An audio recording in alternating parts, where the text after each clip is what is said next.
Hello, I'm Dr. Vanita Rattan, and this channel is dedicated to skincare for skin of color.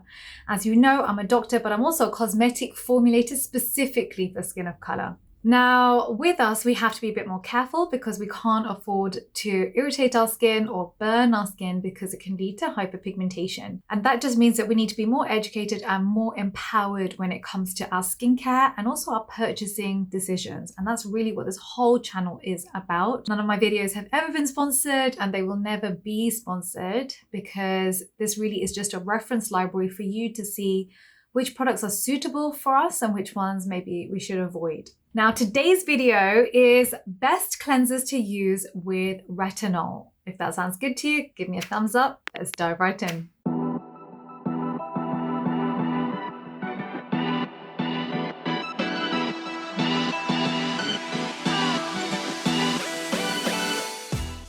So first thing that you need to know is really what vitamin A, what retinol is and how does it work. So retinol basically increases cell turnover. So it means that it's faster for skin cells to come from the basal layer where they are manufactured and come to the surface. Now, what that does is that it means that there's less time for pigment to go from the melanocyte to the skin cells around it because that escalator of skin cells is coming to the surface faster. So that's one thing that happens. The second thing that happens is those skin cells are young and juicy and plump and delicious at the bottom. As they come to the surface, they become scrawny, skinny, blah, blah, blah, as they come to the surface. And as we age, and I'm now 37 years old, it takes about 40 days for those skin cells to come to the surface. Can you imagine how many layers of dead skin cells that are thin and, not delicious there are at the surface for me, versus my son, who's 4 years old now. Oh gosh, I almost forgot his birthday. He's 4 years old now. He's just turned 4. And it takes him about 4 days for new skin cells to come to the surface. And so guess what? His skin is plump and delicious and smoochable. And mine isn't. So basically what I'm saying is we really want to make it faster. We want to get those nice delicious cells to the skin surface faster, and that's what vitamin A helps with. What it also does is that by doing this, it's improving fine lines. Vitamin A also prevents degradation of collagen, which is also essential for anti-aging. Now, the mistake that people make with retinol is they think it's an exfoliant. It is not an exfoliant. You may get some redness, you may get some sensitivity, you may get some flaking, but these things tend to happen at the beginning of retinol use, and they tend to be a sign that you're overdoing it.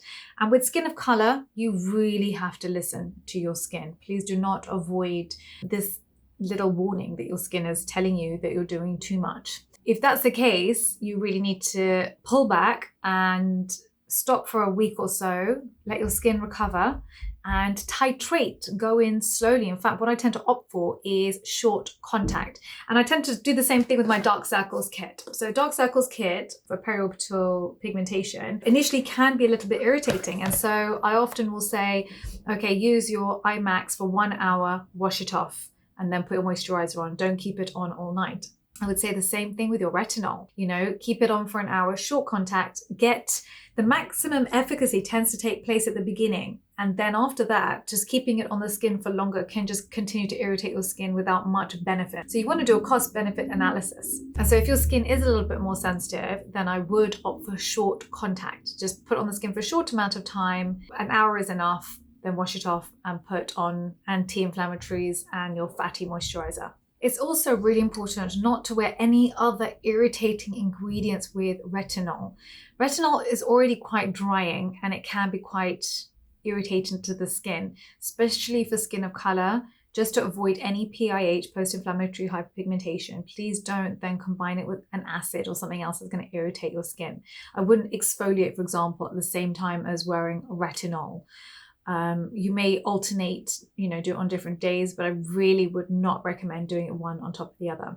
If you want, I was thinking, should I do a series on retinol, what you should combine with it, meaning maybe the best toner to use with retinol, the best moisturizer to use with retinol, this is the best cleansing to use with retinol. I just think that retinol is one of those ingredients that everyone seems to know about, everyone wants to start on, but just with us, we have to just be that bit more careful, because there's no point doing something to your skin that's going to make it worse. Yeah, that's basically that. So the key things I would say to avoid are harsh sulfates, avoid any acids or any alcohol toners. I would also sidestep from any fragrance or essential oils, because essential oils can sensitize the skin, not all of them and all to varying degrees, but they can. And putting that on with retinol, which is a known irritant, it's just not a good idea. Okay, so I've narrowed it down to three cleansers that I think majority of you around the world can get your hands on. The first one is CeraVe Facial Cleanser. It's got no alcohol, no fragrance, no irritants. It's very gentle. And the second ingredient is glycerin. So it's a humectant. So don't forget that that's a water magnet. So don't forget that retinol can be quite drying to the skin, because that increasing of cell turnover can dehydrate the skin. So it's a good idea to use humectants in your skincare. It doesn't strip the skin, this particular facial cleanser. It's very gentle, and I would recommend to use it with your retinol. The next one I love is Avene Zero Calm. So this is great for dry, itchy skin, especially if it's sensitive. It's oil-based, and so that is quite soothing to dry skin. You apply it, you rinse it off, and then you pat it dry gently. I love it. It's excellent. What I might say is, if you do have dry, itchy, irritated skin, it could be that you have a damaged skin barrier, in which case I would not recommend that you wear retinol. So just bear that in mind. The third product that I love is Dove Derma Series Face Wash. So the second ingredient here is petrolatum. It's an occlusive, and that just means that it's preventing any stripping of water or fats from the skin. So that's another one that I love, and majority of you around the world can get your hands on that.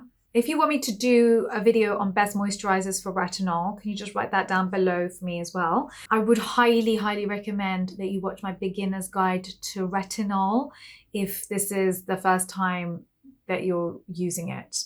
There's a lot of things that I just don't want you to make any mistakes, because for us, when we make a mistake, it takes us months to recover.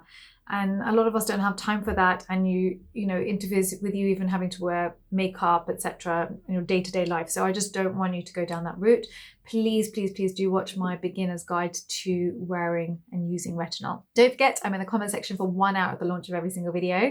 So make sure you're here with me. Please do download your free guide. The link is down below on Skincare for Skin of Color. Please do follow me on Instagram at the Hyperpigmentation Clinic and Skincare by Dr. V. I often ask you which videos you want to see on there first before I go and write the scripts and make the YouTube video.